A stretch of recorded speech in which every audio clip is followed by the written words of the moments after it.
The snowstorm came first, then the screams. Then something the German machine gun crew could not explain. December 19th, 1944. Near the Belgian village of Krinkelt during the Battle of the Bulge. Snow whipped across the dark pine trees as soldiers from the German 12th SS Panzer Division pushed through the Ardennes forest. Visibility was terrible. The cold was worse. Men could barely feel the bolts of their rifles. Engines froze during the night. Blood turned black in the snow within minutes. But somewhere beyond the white fog and exploding artillery, American infantry kept moving forward. A German machine gunner, named Obergefreiter Karl Wegener, later described seeing one American soldier stumble after being hit in the shoulder by MG-42 fire. The man spun sideways, dropped to one knee, then stood back up again. Not slowly, not carefully. He grabbed his rifle and kept running through the snow like nothing had happened. Seconds later, another burst hit him again. Still he moved, still he shouted. Still he advanced through the trees, while German tracers cut across the frozen air around him. The Germans watching from their hidden firing position could not understand what they were seeing. Because by late 1944, stories like this were spreading all across the Western Front. German soldiers whispered about Americans who fought after terrible wounds. Men who continued firing while bleeding heavily. Tank crews burned alive, yet kept loading shells. Paratroopers moved through forests with shattered limbs. Marines on Pacific Islands crawled toward enemy bunkers after being hit multiple times.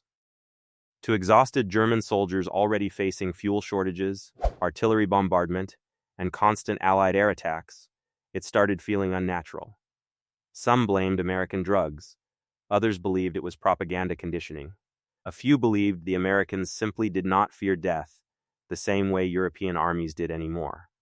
But the real explanation was far more disturbing, because most of those men were not fearless. Most of them were barely aware of the pain at all. The Ardennes forest in December 1944 was one of the worst places a soldier could imagine. Temperatures dropped below freezing almost every night. Snow covered roads and forests. Frostbite cases climbed rapidly on both sides. American medics later reported that some wounded men froze to death before treatment arrived. German troops suffered even worse conditions because many lacked winter clothing and fuel.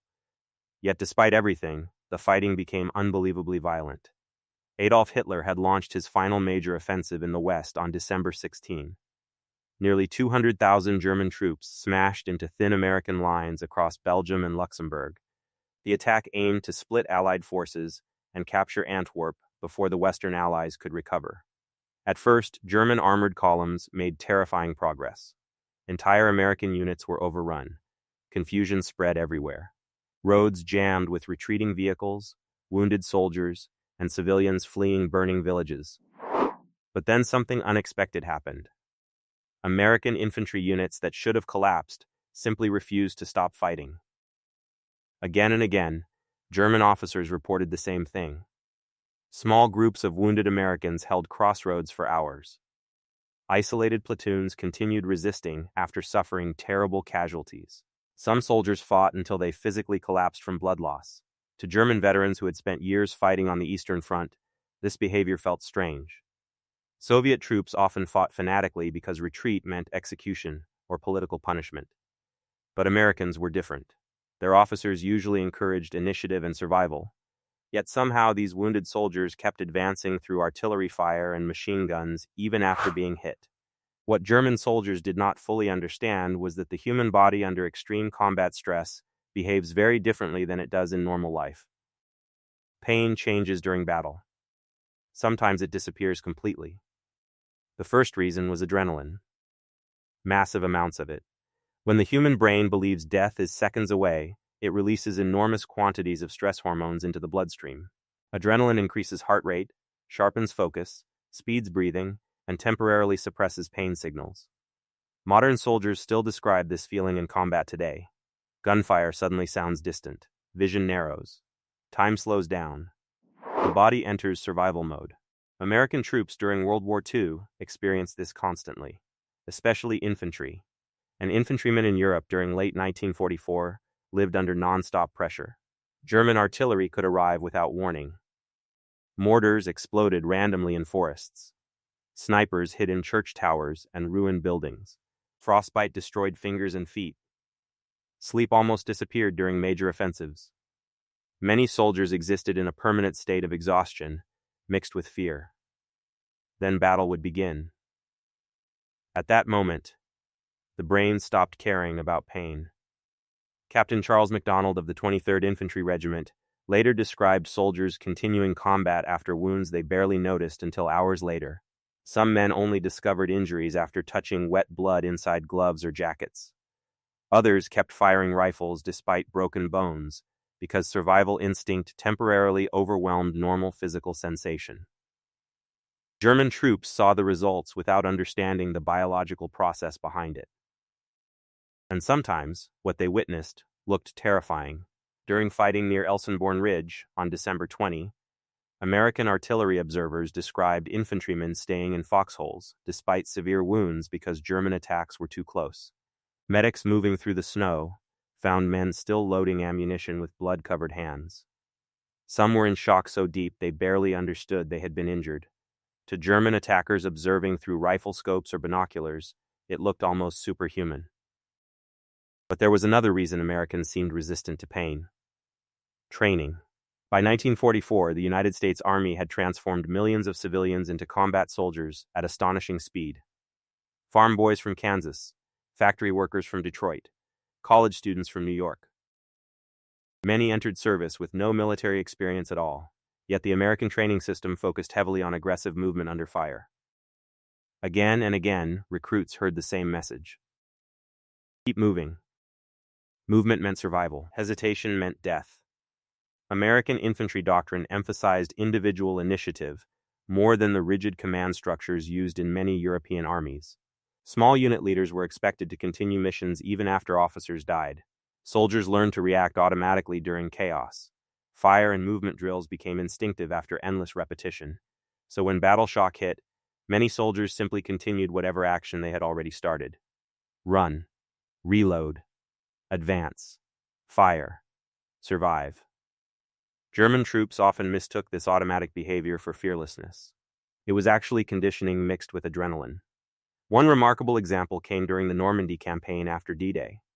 On June 12, 1944, near Carrington, soldiers from the U.S. 101st Airborne Division fought brutal close-range battles against German Fallschirmjäger units. American paratroopers later described continuing attacks despite severe wounds because the fighting became so chaotic and intense, they barely processed what had happened. German officers noticed it too. Reports from Fallschirmjäger units mentioned American paratroopers who continued firing Thompson submachine guns while wounded. One German lieutenant reportedly believed some Americans were using experimental stimulants because their reactions seemed abnormal under fire. But combat medicine tells a different story. Many severely wounded soldiers do not immediately feel pain during the actual trauma. The brain delays it, sometimes for minutes, sometimes for hours, and sometimes the delay becomes deadly. On Omaha Beach during D-Day, June 6, 1944, American troops faced one of the most horrifying combat environments of the entire war. German machine guns from the 352nd Infantry Division fired directly into landing craft and crowded beaches. Artillery shells exploded among wounded men trapped behind obstacles and seawalls. Entire assault units were shredded within minutes after landing. Yet survivors later described strange moments of numbness. Corporal Harold Porter recalled seeing soldiers continue climbing the shingle despite obvious wounds. One man reportedly carried ammunition boxes uphill after taking shrapnel in the leg.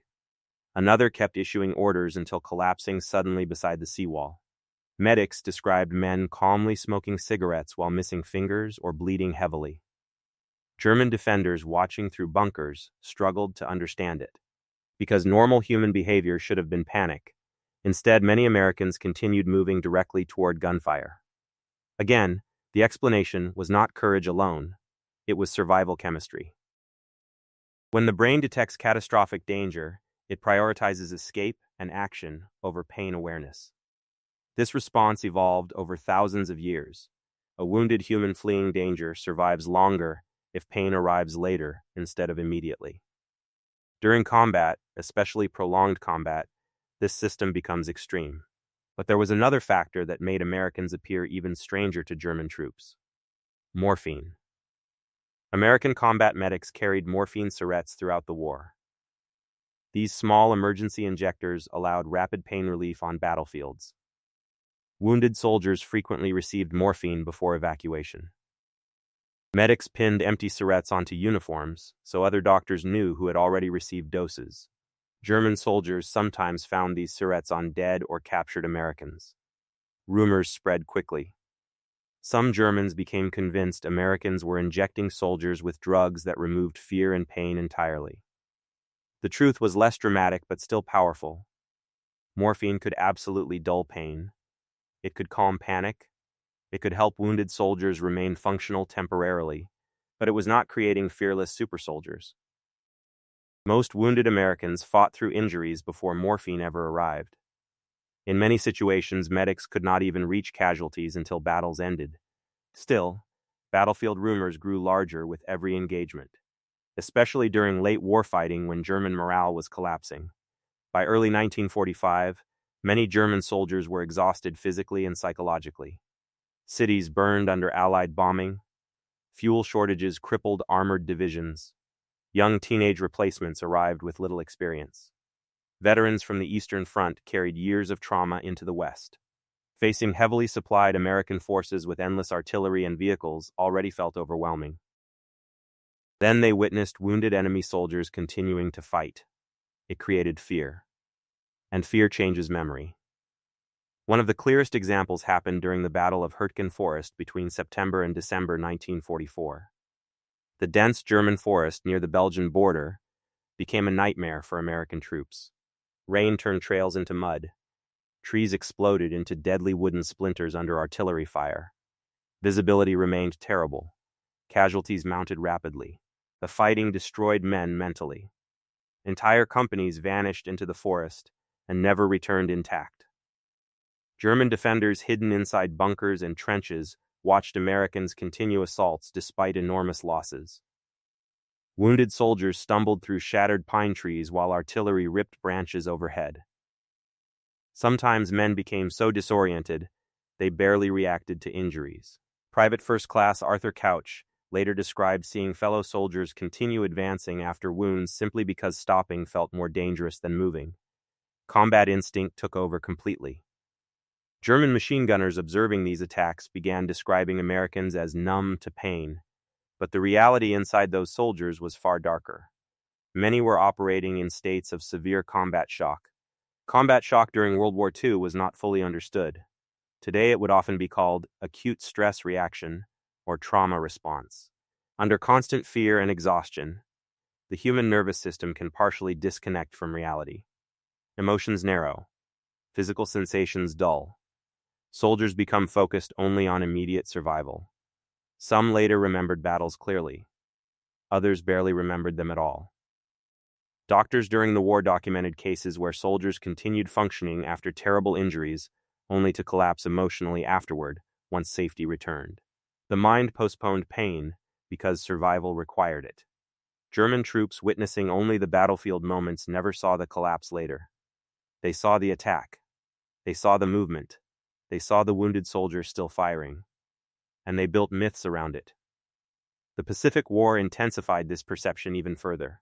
American Marines fighting Japanese forces on islands like Peleliu, Iwo Jima, and Okinawa experienced combat so brutal that pain often became secondary to survival. Temperatures reached extreme heat. Water shortages weakened troops. Japanese defensive systems forced Marines into close-range combat with flamethrowers, grenades, and bunker assaults. German observers rarely saw Pacific combat directly, but reports traveled through military channels. Stories emerged of Marines continuing attacks despite wounds because stopping inside exposed killing zones meant certain death. At Peleliu in September 1944, Marines assaulted coral ridges under relentless Japanese fire. Casualties became catastrophic, yet units kept moving through heat and smoke because retreat often proved impossible. Again, the same pattern appeared. The body ignored pain temporarily. Then the cost arrived later. One Marine veteran later explained that during assaults he sometimes felt detached from his own body entirely. He heard bullets, he smelled burned powder, he saw dead men beside him, but pain itself felt distant until hours afterward. German military analysts reviewing battlefield reports struggled to explain this behavior logically. Some concluded Americans possessed superior morale. Others blamed industrial-scale medical support. A few believed Hollywood-style patriotism had psychologically conditioned U.S. troops into reckless aggression. But perhaps the biggest misunderstanding involved American battlefield medicine itself. American medics were extraordinarily aggressive during World War II. Combat medics frequently crawled into active gunfire to rescue wounded soldiers. Plasma, morphine, rapid evacuation systems, and advanced surgical care dramatically improved survival rates compared to earlier wars. Soldiers knew medics would try to reach them. That knowledge mattered psychologically. Hope changes behavior in combat. A wounded soldier who believes survival is possible often continues functioning longer. German troops by late 1944 frequently lacked similar confidence. Medical evacuation became harder as transportation networks collapsed under Allied bombing. Supplies disappeared, hospitals overflowed. Retreats created chaos. American troops, meanwhile, often believed that if they survived long enough to reach a medic, they might actually make it home alive. That belief helped keep men moving after injuries. But there was still one more terrifying factor behind the German observations. Some wounded Americans truly did not realize how badly hurt they were. Battlefield trauma can create temporary numbness so extreme that catastrophic injuries initially go unnoticed. Lieutenant Audie Murphy became one of the most famous examples of this phenomenon. During fighting near Holtzwihr, France, in January 1945, Murphy climbed onto a burning tank destroyer and used its machine gun against advancing German infantry, despite being wounded himself. Witnesses later described him fighting with extraordinary calm under massive pressure. German troops facing actions like this often interpreted them as insanity or unnatural courage. But many veterans later explained something important. During the actual combat moment, there was no time to feel fear or pain fully. The brain narrowed everything into survival tasks. Afterward came the collapse. Afterward came the shaking hands. Afterward came the nightmares. And after the war, many veterans carried those delayed wounds for decades. German soldiers rarely saw that part. They only saw the battlefield image. The wounded American still advancing through snow. The soldier still firing from a foxhole despite bleeding heavily. The paratrooper still running through artillery smoke. Those moments became legends because they looked impossible from the outside.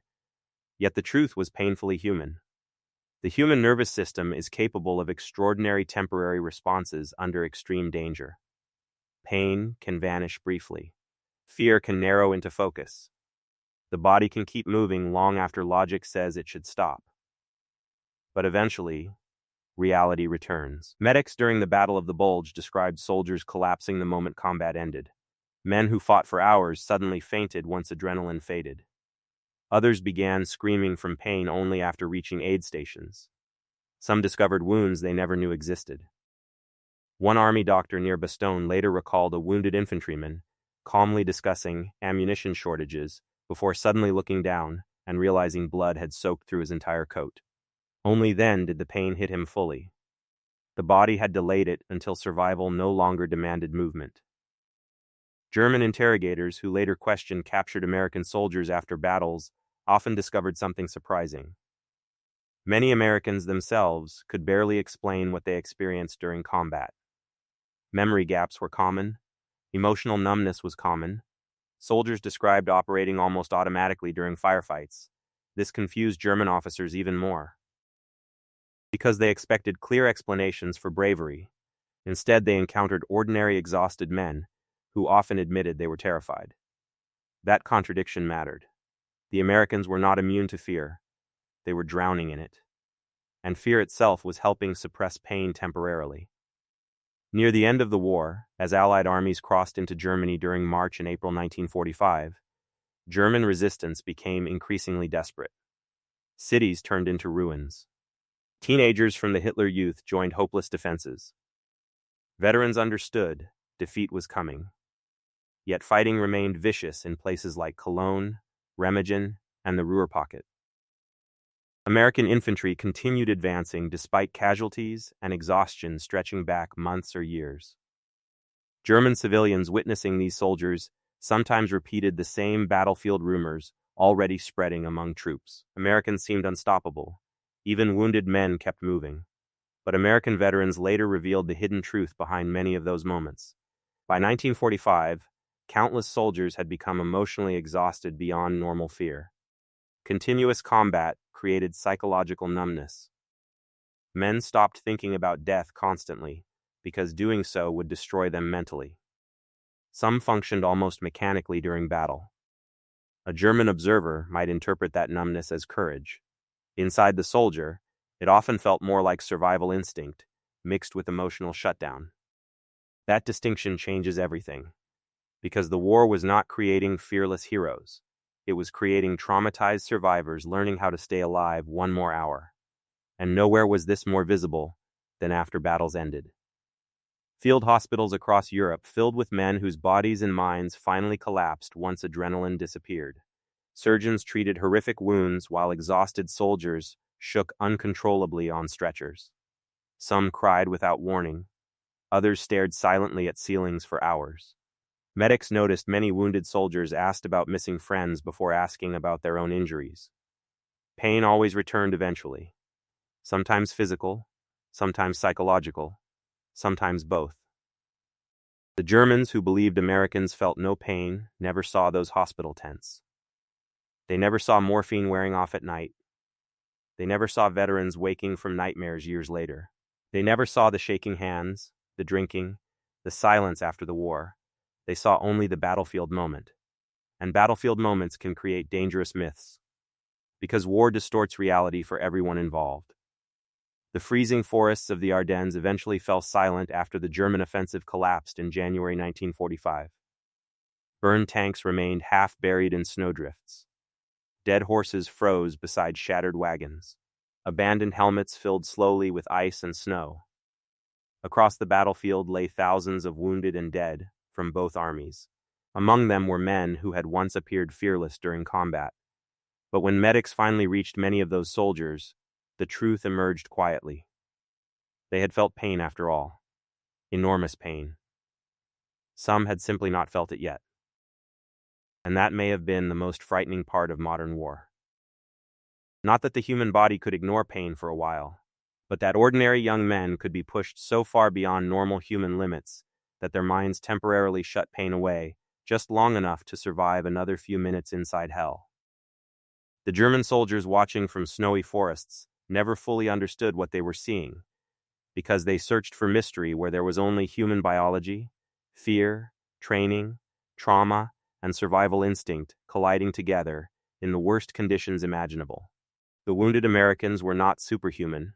They were human beings trapped inside a system so violent that the brain itself changed how reality felt in order to keep them alive. And for a few terrible moments on frozen battlefields across Europe, that survival instinct made pain disappear long enough to terrify everyone watching.